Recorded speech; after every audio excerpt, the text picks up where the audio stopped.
ceci étant la deuxième activité de mes textes. Donc nous avons les essais, la poésie. Je n'ai pas de roman parce que le roman il sort dans 10 jours.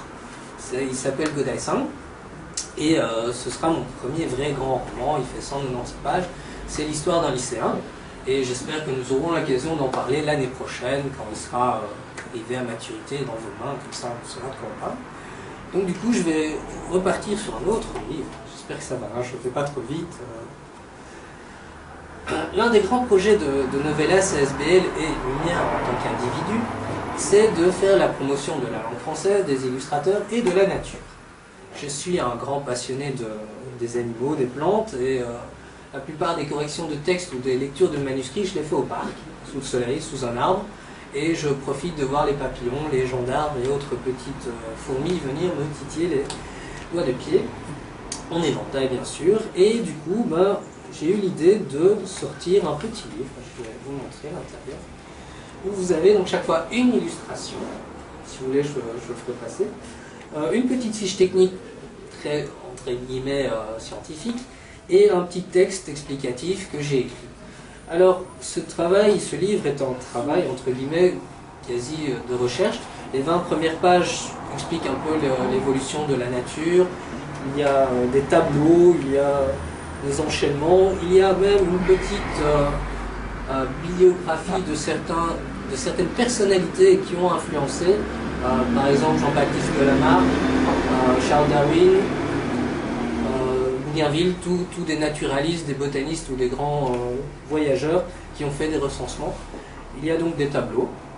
Et donc les 20 premières pages sont vraiment très, très didactiques et que l'on peut utiliser dans toutes les écoles primaires, voire secondaires, inférieures. Donc voilà, alors ce livre j'en suis fier, il faut savoir qu'il y a une centaine d'illustrations et 4 illustrateurs ont été contactés pour faire toutes les illustrations.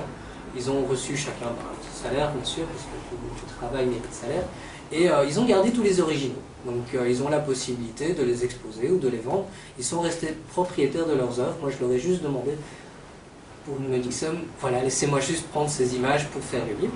Voilà, si vous voulez le faire passer, feuilleter à votre aise, de toute façon. C'est le seul livre que j'ai écrit où il n'y a pas mon nom sur la couverture, parce que personnellement, je ne considère pas avoir fait un travail d'écriture, mais un travail de recherche. Et le sous-titre, c'est Le Citadin, donc je suis auteur Le Citadin. Voilà. C'est quelque chose que vous pouvez prendre avec vous et vous balader dans les rues de Bruxelles. Il faut savoir que toutes les espèces qui sont reprises sont des espèces dites urbaines, c'est-à-dire que l'on retrouve quasi systématiquement dans les parcs, dans les rues, des espèces y compris. Par contre, dans les parcs, j'ai remarqué, moi j'habite près du Square Ambiorix et du Cinquantenaire, il y a des animaux d'importation comme les perroquets, que je n'ai pas repris, ou des plantes, des arbres qui sont, par exemple des cerisiers du Japon, qui ne sont pas naturellement sur notre territoire. Donc j'ai vraiment pris des sélections de plantes, arbres et animaux que l'on a naturellement chez nous. Voilà. Donc si vous vous baladez à 2 h du matin et vous croisez un renard, c'est tout à fait normal. Alors, tout le monde me dit qu'il a vu un renard. Moi, ça fait 7 ans que je vis à Bruxelles, ça fait 7 ans que je suis un peu noctambule et que je me balade la nuit, et je n'en ai jamais vu un seul. J'en ai photographié. Ben voilà. Avenue Voilà. Donc, comme quoi, il faut se balader à des heures où je ne suis pas là. C'est-à-dire que avenue de l'Horizon, c'était une maison qui avait un jardin qui donnait sur un petit bois. Ah bah, et ce petit bois sur l'avenue de Terburne. Et les renards venaient manger la nourriture des chats, voilà. Mais tout près, comme ça. C'est des habitations. J'ai des photos qu'ils trouvent, quoi. Alors j'ai une petite anecdote aussi relative au cours. La semaine dernière, où il y a une dizaine de jours, j'étais dans une salle un peu comme ceci, où il n'y a que 10 étudiants sur l'ensemble des chaises présentes. Et il y a un petit papillon qui arrive, qui s'installe, qui tourne en rond, et puis qui vient s'installer à côté de moi. Et je le regarde et je me dis, tiens, je ne connaissais pas cette sorte de papillon, et je me dis, tiens, fin septembre, début octobre, il y a encore des papillons. Et en fait, il s'est avéré que c'est un papillon jaune qui s'appelle un papillon citron.